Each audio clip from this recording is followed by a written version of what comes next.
Hello and welcome to another podcast of The Odd Couple. This is Siddharth here. I'm Arjun. And I'm Dr. Sheesh. Okay, so the good news is that we have a winner for Instagram contest that we ran where we asked our superfans which topic should we discuss this episode, and the winner is Dun-da-da! Tales from Aru. Whoa.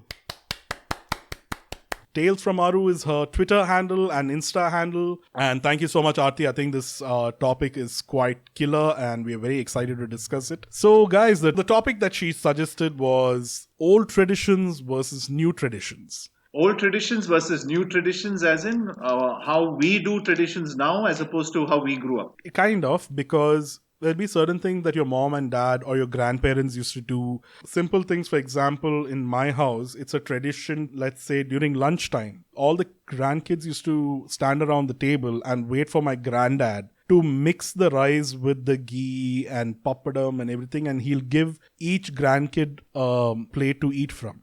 And that was a tradition which was followed and everybody loved that. So we used to look forward to that particular tradition every summer holiday. Now, if I had kids of my own, I've had grandkids of my own, I would love to continue that particular tradition. There was another example I'll give you. In Tambram houses, as one of our Twitter friends was saying, they have a tradition where the mothers and grandmothers, in front of the gas stove, with the rice flour, they'll draw a small rangoli, just a design of a star in front of the gas stove. Yeah, I remember we used to have this after church. We used to go to a restaurant, and generally breakfast used to be like a restaurant. Or we do like a long drive on Sundays to Mahab and get a idli vada from that Mamalapuram hotel. You remember that? It was probably the only thing at the end of Mahabalipuram. Oh, Mamala Resort. Mamala Resort, yeah. Dr. Sheesh, how far is your church that you go to Mahabalipuram to have vada and dosa? If we went to Mahabalipuram, it was usually like an evening drive and thing. If not, it was usually some type of restaurant, just to clarify your point, Siddharth Uni. But there are a lot of traditions which are culturally there within us. Like what I noticed very weirdly in this pandemic was the fact that we reverted back to a lot of traditions which were there. Now, I remember early on when people used to drink from a glass, they would always pour it up and wouldn't touch their lips. Or when they come home, they would generally wash their feet outside the house. And the bathroom used to always be outside the house, never used to be inside the house. So they probably have a bath, everything before they come in, and then they have dinner and stuff like that. And I noticed that once this pandemic started, that a lot of us are pretty much doing that. Now, I'd come back home and literally leave everything at the doorstep and then go straight to the bathroom, have a bath. And when I'm outside now and I really need to drink water, I try to avoid drinking water, but if I have to, I would drink it the way we used to do it the old ways. So are we reverting to something which was there before, and with those traditions actually hold real value and we just lost it along the way? What you mentioned, some of them are actually customs and not traditions, but there's a fine line, like elements of our culture and society, there is certain customs. Yes, I think we are reverting back to the older traditions, because most old traditions are usually rooted in some kind of logic. Now, the earlier example which I gave of drawing a design of a star with rice flour in front of the gas stove. Now, I've never heard or seen that until somebody tweeted. And when she tweeted it, I was like, oh, this is the first time I'm seeing it. And they're like, no, this is normal in a Tambram family. Her mother, her grandmother, and generations together, they used to do that. Which got me thinking, why did they do that? My common sense dictates that probably it is to attract the ants away from the food so that there is something for the ants to eat than going and attacking the sugar or the jaggery or any leftover food might be there. You know, one of my friends was actually telling me sometime back, like this whole logic of putting that lemon underneath your car wheel. For drishti, yeah. Apparently, it was not for drishti. Oh. He was telling me that farmers used to do it to their cows. So when they used to get like a new cow and stuff like that, they would put it under the hoof of the cow and press it down so that the citric acid would coat the hoof, and so it wouldn't pick up. Oh, you mean when you get a new car, there's a custom of driving the car over a piece or lime. Oh, interesting. For me, most of the traditions I remember were all festival-led traditions. Like for Vishu, which is Malayalam New Year, get up at 5 in the morning, go eyes closed straight to see the idol, open your eyes up, and then there's money on that plate, and then you just love that festival because you used to always get cash on Yeah, so Vishu. the tradition there is that the elder people needs to pay money to the younger folks. So when we were kids, it was the best festival because you're rich. But I don't dare go to Kerala now during Vishu because I'm older now and I need to shell out money to the younger kids now. Totally. One difference I've noticed, fine when you were kids, and now suddenly your uncle, and these days it's 500 bucks and 1,000 bucks, man. It's like frightening. 5 rupees, 10 rupees was like a treasure chest for us. Now these days I just say, oh, but you know what? It's supposed to be a token. It's only, after all, it's a token, and I get away with that shit. Just to clarify for the viewers, people often get confused between heritage, culture, and tradition. Yes. Custom and tradition is very closely linked. I think it's an amalgamation of everything is what tradition is. Yes, so heritage is, you say, oh, this is a UNESCO heritage site. So it could be an extremely old, either a naturally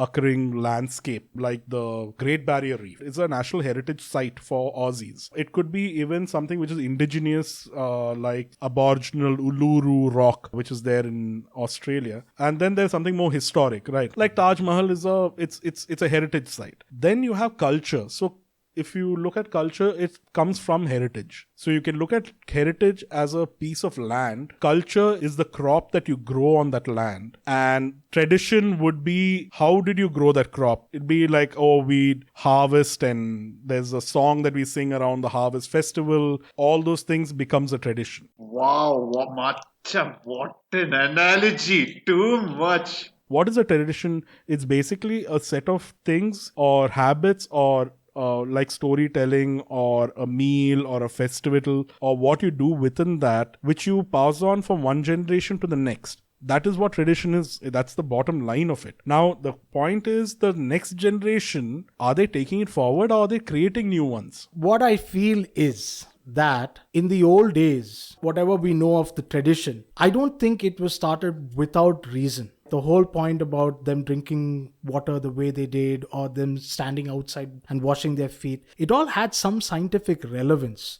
Now we know in the early 19s when there was a pandemic before, people had their own set ways at that period of time to control it. They were wearing masks, they were doing stuff. Probably there was a pandemic way before, and the community at large learned that they needed to have these small customs and traditions of doing things this certain way, and that stuck with them through their whole generation and passed from one to the other until it was used for other immoral practices also, where casteism came inside, and then you'd say this cup is not for us because they work in the field, they might carry diseases, we'll keep a separate cup for them. And so it takes on a different shape. I agree with you. Actually, the older traditions are usually rooted in some kind of logic, which, as you said, there might have had some widespread disease or a pandemic. If not a pandemic, at least an epidemic of sorts, which that particular region might have been facing. And that led to a certain customs and rituals, whether it's religious or non-religious.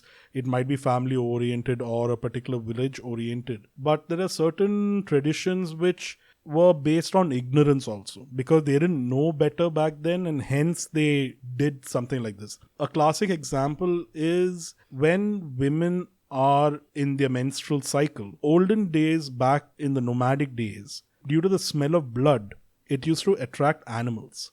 So the tribal practice was they'll send the women into the forest or a separate tent but far away from the tribe or the settlement. Now after 5 days, if she comes back and the animals haven't got to her, it's fine. Shut up, you're making this up. I'm not making this shit up. I can understand if they sent them away or kept them closeted for protection, not like, okay, go get eaten.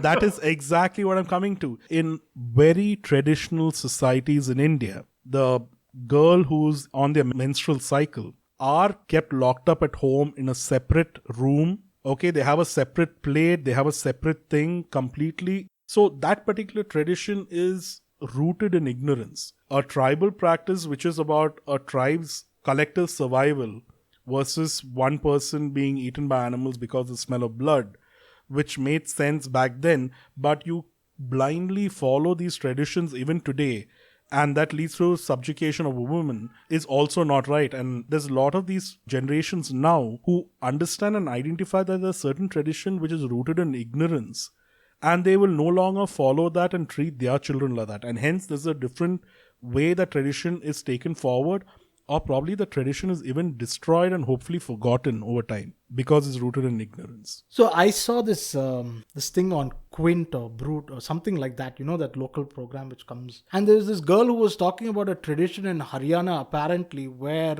if a couple falls in love, they can be honor killed. They have these Kap Panchayat. I mean, our Supreme Court and our law does not support any of it, but it exists apparently, and they have actually safe houses in Haryana to protect these couples who get married over there and go over there. So when they were talking to the people, like there was a young boy who was killed. He was 18 years old and he ran away with a 15-year-old girl apparently. Okay, accepted it's wrong and the girl's age is too young. But having said that, they killed that boy and that girl. And when this reporter is asking that man about, do you feel bad about this? He was like, no, my son did something which is wrong. So it's rooted in their tradition that, you are not allowed to have a love marriage. You have to be married by checking your gotra, your astronomical signs, everything, and only parents can get you married. It has to be within the caste and you can't marry outside the caste. Yeah, and funnily, there was another couple in that safe house who were both Dalits, but within the Dalit, they were not the same caste apparently. And they were also running away. So there are things like that also which exist. Yeah, there are some really extreme traditions like the example which Dr. Sheesh gave and example which I had given earlier, which absolutely is rooted in either ignorance or societal pressure or rooted in the evils of the caste system. No, again, Sid, I don't think they're all rooted in ignorance and things. I think there was always some reason at some point of time for something. They just lose their relevance, but people are stuck in that tradition or that custom. My point is that they follow it because of they lost the perspective of why it was followed. Correct. And they're ignorant about the tradition, and hence it's mutated into the form of tradition that it is, which it probably wasn't conceived to be like that. Yeah. Even patriarchy by itself is a tradition. Correct. Because either is it a power play or it's subjugating women into the house, doing only household work. There are different forms of patriarchy where they don't allow the wives to work or study further. And then it goes generation to generation and you bring up the kids accordingly. And that's something which we discussed in an earlier podcast also. The upbringing also changes, where the sons are given preference, the daughters are asked to stay at home, there are curfews and stuff like that. That becomes traditional, like they say, no, that's how it happens in our household. I'll give you a good example of this patriarchal tradition, which is in Italy, I think in the 1950s and stuff like that. There was this tradition where, it's not a tradition, it was the law which said that if somebody is raped, it's against the morals but not against the person. So the girl, if she was raped, then had to marry the person who raped her. Oh, you don't need to go all the way to Italy. That's there. That happens in Tamil Nadu and India itself. What, really? That's every 80s Tamil movie rape scene. Yeah, the panchayat says, oh, you raped this girl? Fine. You need to tie the knot. Yeah, I remember these Tamil movies, man. Yeah. And there's a lot of Vadivel comedy also saying, oh, how do I get this girl? You like, hey, you just rape her, they'll have to get you married to her. Which is like crazy. It's just so mind-twisting. What, really? Is that movie like which they say stuff like that? Whole 80s, 90s movies, 2000s movies. Really? Yeah. Okay, I'll skip that part. That is a sad part. It was normalized back then. Like, if you see the series of Mad Men, Don Draper and his folks, generally slapping a co-worker's butt or any kind of what is considered as office sexual abuse was normal back then. It was traditional. Go one step further. I still remember when I started my career in advertising, it was very normal. It was traditional to have a bottle and drink at your table. What? Really?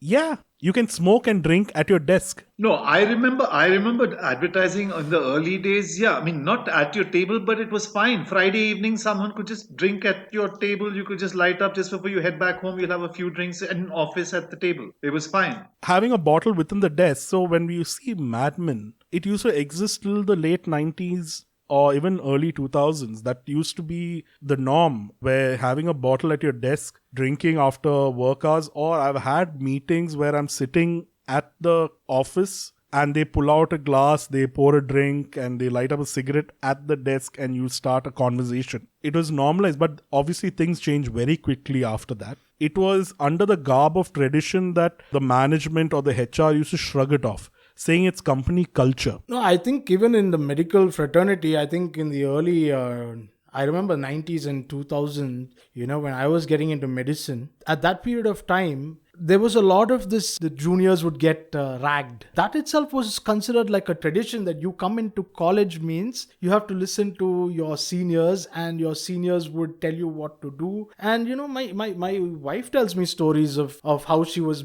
asked to wear salwar kameez for one full year. They weren't allowed to wear jeans or a t-shirt. They have to tie their hair with two ponytails. That's a soft way of thing. But then when you take it to the guys, it used to get physical. And that was under the garb of tradition. But then there's certain tradition which goes out of hand after a while. Now, as you said, it's a beautiful example. Ragging is a great example where it was a great tradition, and my dad used to fondly look back to the days when he went to college and he was ragged and humiliated to a certain extent. But it was only to a certain point, and then they built such a bond that they are friends for life, and that kind of bonding happened. But the problem which happened over the time, that this ragging, it mutated into a different avatar of it, where it was going out of hand. So you had these kids who are committing suicide because of ragging.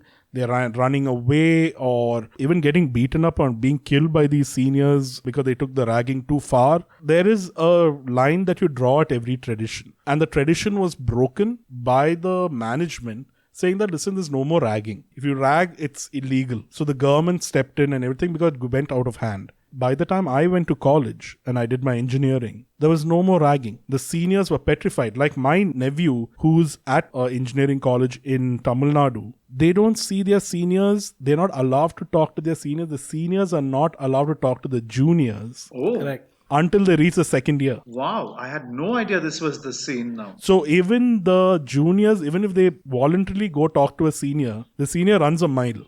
Because if he gets caught talking to the junior, Oh, he's screwed. Yeah? he gets God. pulled up. But that's sad again because it's taken to such an extent because we have such great relationships which we formed. Like I remember when I first went abroad, I was in the first year and there was a guy in the sixth year and happened to go to the same club and he wanted to say that he was bigger than us, and then one of my friends got into a fight and then it became like very physical and it ended up that we had a fight and I actually put him down. I'm not lying about that. So We believe you, Dr. Believe Sheesh. me. You're a badass. Thanks. Quickly, is it because you broke so many bones that you became a surgeon? Is that? No, I didn't. But after that incident happened, we became such damn good friends, man. Like it was like, okay, all right, you're cool. Yeah, but maybe it was wrong for us to even meet in such a scenario. But there are friendships which have stemmed out of it. Sometimes it just gets pushed to really bad situations. Correct. It's not about right or wrong. It's about being fair.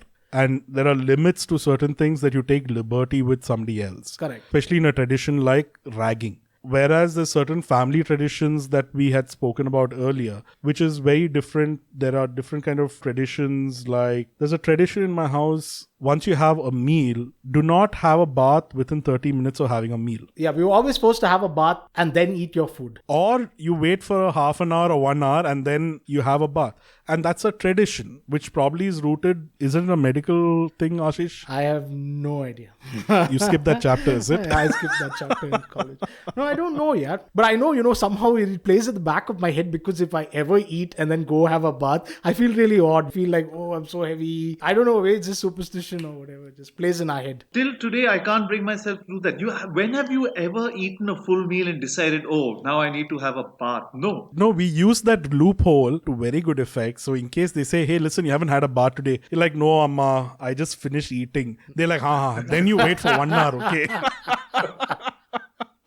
Correct. So certain traditions are used to as a loophole to get away from either something like having a bath. So when we were talking about all of these traditions and we were trying to find out what they were rooted in, we got to the roots of some traditions and we found, okay, some are rooted in things that are no longer valid for this time and age. Some are still fun, some are everything. But coming back to the reason for this topic was, what are we doing to make new ones? We are getting rid of old traditions. We are finding out truths about old traditions that are not valid anymore, that are hurtful these days, and we are doing away with the ones that are harmful.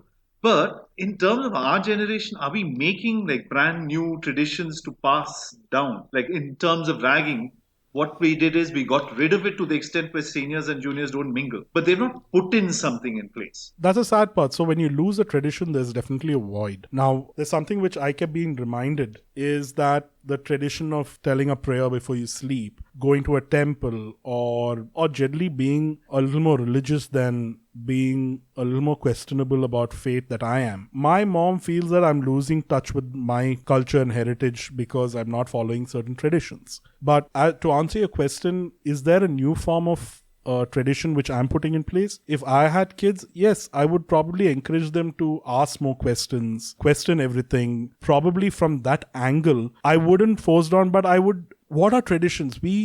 It is basically things that you subscribe to and you find solace within and you enjoy that particular tradition, is what you will pass on to your kids also, the next generation. The things that you don't subscribe to, like it might have been ragging, or it could be something like saying a prayer before I sleep. Now, is it replaced with like tit for tat? Like instead of this, I will do that? No. It'll be something completely different, which is close to my heart.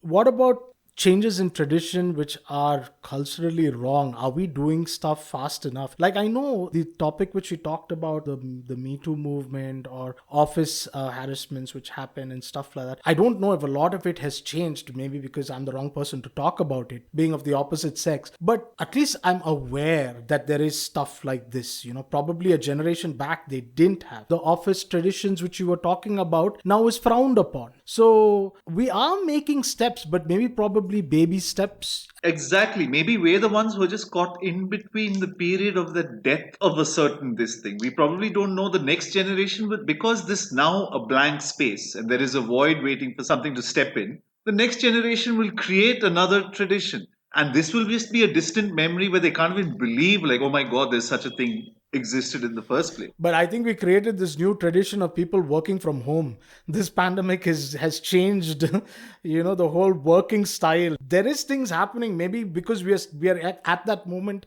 we just don't see it. And probably maybe 5 or 10 years down the line, we look back and we'll say, like just how we noticed the ragging, how it was before and how it changed, right? We will notice these things a little bit more down the line, right? Exactly. And I think that's a wonderful point, Ashish, where you're talking about, since we are all working from home, we're stuck between four walls, we're sitting at home, we're seeing our loved ones 24/7, which becomes very hard to love sometimes.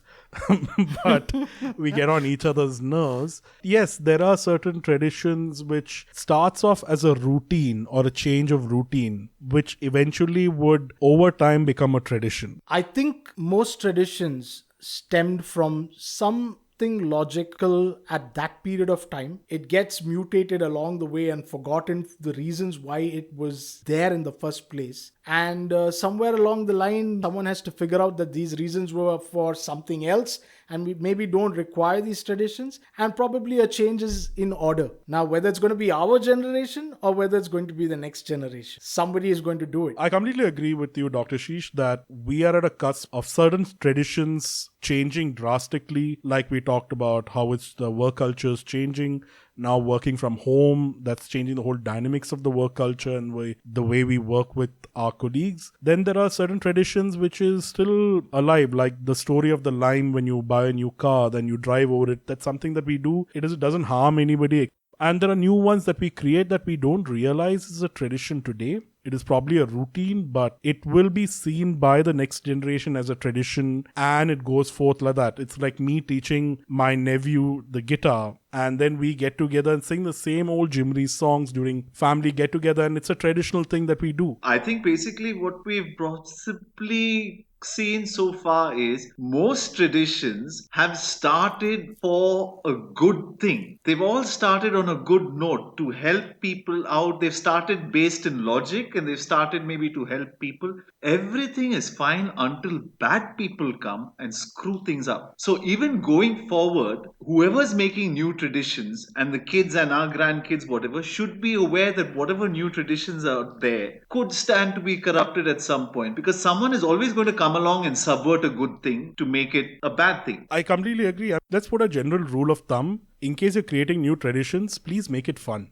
if fun is the basis of a tradition, like drinking bhang during Holi, it is a fun tradition. Brilliant. Yes. But that's a great tradition. And it's not going to go away or get mutated into any form because everybody blitzed out their skull to rethink this tradition or abuse this tradition. So I think that's a good way to go. Exactly. Nobody's abused it yet. Everyone is just... They only abuse the tradition by doing it too much. But I don't think it'll get mutated. So a word to the wise for all you youngsters out there, for everybody who's looking forward to going and making their tradition. Like Sid says, just make sure your traditions are rooted in fun because it's very difficult for that to go wrong. Okay, on that note, thank you so much for listening to The Odd Couple. We would love to hear your thoughts and the fun traditions that you have in your family or your culture. Do share it with us. I think it'll be great to share more. Do follow us on Instagram. We run really fun contests where you can win some really cool merchandise. Keep following, keep sharing, keep listening to us. Thank you so much. And Aarti, your mug is on its way. Yes, Aarti. Thank you so much again.